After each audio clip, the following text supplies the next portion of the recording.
साबुदाण्याची खिचडी आपल्या मराठी खाद्य संस्कृतीतील अगदी अविभाज्य भाग असला तरीही प्रत्येकालाच ही परफेक्ट बनवायला जमतेच असं नाही आहे। ही साबुदाण्याची खिचडी बघा, ह्याचा एक एक दाणा किती मोकळा आणि सुटसुटीत दिसतोय। अजिबात एकमेकांना दाणा चिटकलेला तुम्हाला इथे दिसणार नाही।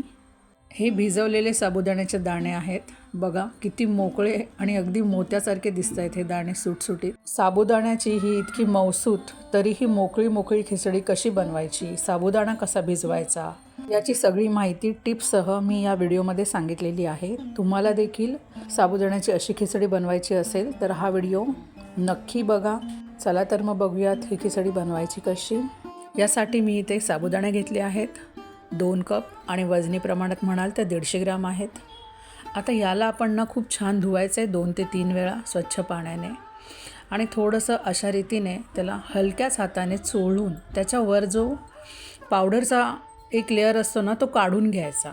ही लेअर काढल्याने काय होतं की आपला जो साबुदाणा आहे तो अगदी सुटसुटीत आणि छान भिजला जातो आणि खिचडी आपली मोकळी होते।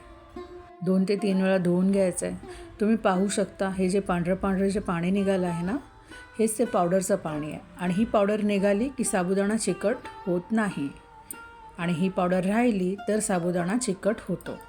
आता बघा किती छान धुवून झालं आहे, ह्याला कुठेच पावडर दिसत नाही आहे।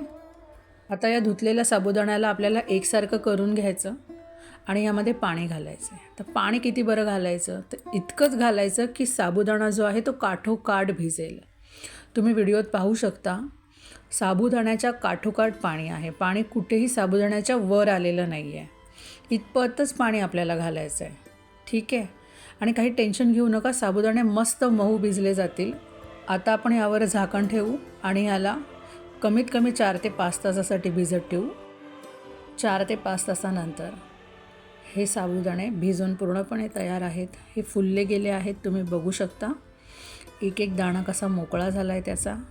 मी हातात घेऊन तुम्हाला दाखवते, अगदी मोत्यासारखे दिसत आहेत हे दाणे, टपोरे फुललेले पण एकमेकांना अजिबात चिटकलेले नाही आहेत। आता आपण खिचडी करायला घेऊ।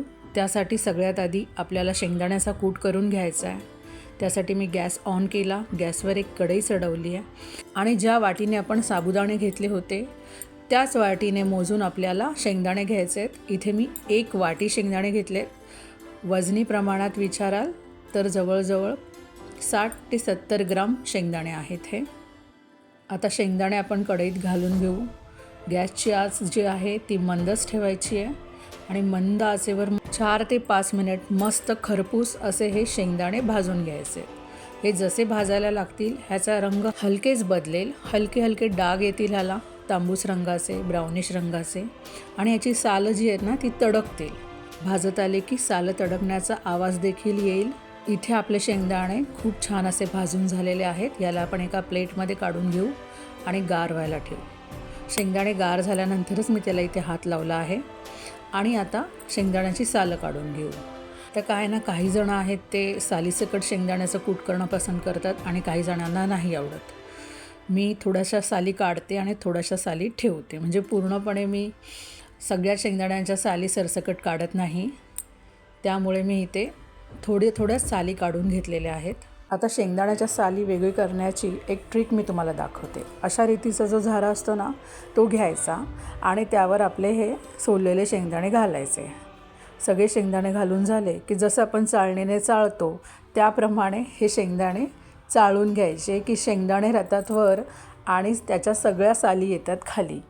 ही एक सोपी पद्धत आहे ज्याने खूप जास्त कचराही होत नाही इथे तिथे आणि आपल्याला सालविरहित शेंगदाणे देखील पटकन मिळतात। इथे एक टीप देते, शेंगदाण्याची साल काढण्याआधी जर ते शेंगदाणे पूर्णपणे गार झाले असतील तर सालं जी आहे ती पटापट निघतात आणि शेंगदाणे गरम असतील ना तर साल पटकन निघत नाही। आणि तसंच जर शेंगदाणे चांगले भाजले गेले असतील तर साली पटापट निघतात आणि जर चांगले भाजले नसतील तर साली त्याला चिटकूनच राहतात। भाजलेले शेंगदाणे मिक्सर जारमध्ये घालून आपल्याला त्याची दरदरीत अशी पूड करून घ्यायची आहे। अजिबात अगदी पावडर बारीक अशी करायची नाही आहे, दरदरीत पूड ठेवायची। काही शेंगदाण्यांचे तुकडे जरी राहिले ना त्यात तरी चालतील। आता आपल्याला काय करायचं आहे, साबुदाणे जे आहेत ते चांगले असे मोकळे करून घ्यायचे, हलवून घ्यायचे वरखाली आणि त्यामध्ये शेंगदाण्याचा सगळा कूट घालून घ्यायचा आहे। 1 टीस्पून साखर घालायची, चवीपुरतं मीठ घालायचं. आता इथे मी सैंधव मीठ घेतले उपवासामध्ये. पांढरं मीठ चालत नाही समुद्रीवालं, म्हणून मी सैंधव मीठ घेतलं आहे. तुम्हाला जर चालत असेल तर तुम्ही समुद्री वापरू शकता. आणि इतकं घालून झाल्यानंतर आपल्याला हे चांगलं मिक्स करायचं आहे. कूट, साखर आणि मीठ साबुदाण्याला एक साबुदाण्याला चांगलं लागलं गेलं पाहिजे. ते एकजीव झालं पाहिजे सगळं मिश्रण. आणि याला असं मिक्स करून ठेवून द्यायचं आहे. आता तुम्ही इथे बघू शकता किती मोकळं असं तयार झालेलं आहे. अजिबात कुठेही दाणा चिटकलेला नाही आहे. चला हे बाजूला ठेवू. 2 बटाटे किंवा जर मोठा असेल तर 1 बटाटा अशा रीतीने कापून पाण्यात भिजत ठेवायचं आहे आपल्याला. इतका बारीक कापायचा, इतका पातळ, म्हणजे काय होतं की बटाटा शिजायला वेळ लागत नाही. मी इथे मीडियम साईजचे 2 बटाटे घेतले होते, ते इथे पाण्यामध्ये कापून ठेवलेले आहेत. ठीक आहे. आता आपण जाऊ फोडणीकडे. त्यासाठी आपल्याला इथे लागणार आहे कढीपत्ता. कढीपत्त्याची जवळजवळ 10 ते 12 पानं आणि 3 मिरच्या. आता आवडीनुसार तुमच्या, जर तुम्हाला तिखट जास्त खाणं पसंत असेल तर 4 करू शकता. कमी खाणं पसंत असेल तर 2 करू शकता. काही ठिकाणी उपवासाच्या खिचडीमध्ये कढीपत्ता वापरत नाहीत, तर तुम्ही देखील वापरत नसाल तर हा स्किप करा. नाही वापरला तरी काही हरकत नाही, खिचडी खूप छानच होईल. आता आपण फोडणी करून घेऊयात. त्यासाठी मी इथे गॅस ऑन केला. गॅसवर एक लोखंडाची कढई ठेवली आहे. तुम्ही तुमच्याकडे जी कढई अवेलेबल असेल ती ठेवा. आणि त्यामध्ये मी ते 2 टेबलस्पून तूप घातलेलं आहे. तूप गरम झाल्यानंतर 1 टीस्पून जिरं घातलं आहे.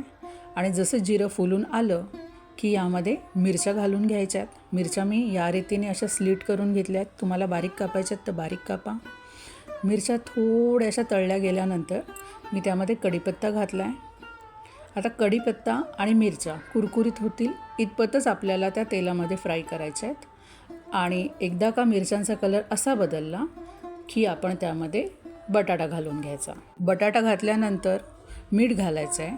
पण इथे बटाट्यांना जितकं लागेल इतकंच मी सैंधव मीठ घातलेलं आहे चवीनुसार. कारण लक्षात ठेवा, आपण साबुदाण्याला जितकं मीठ लागेल तेवढं आधीच घालून घेतलं आहे साबुदाण्याच्या मिश्रणात. त्यामुळे इथे जितकं बटाट्याला लागेल तितकंच मीठ घालायचं आहे, त्याहून जास्त नाही घालायचं.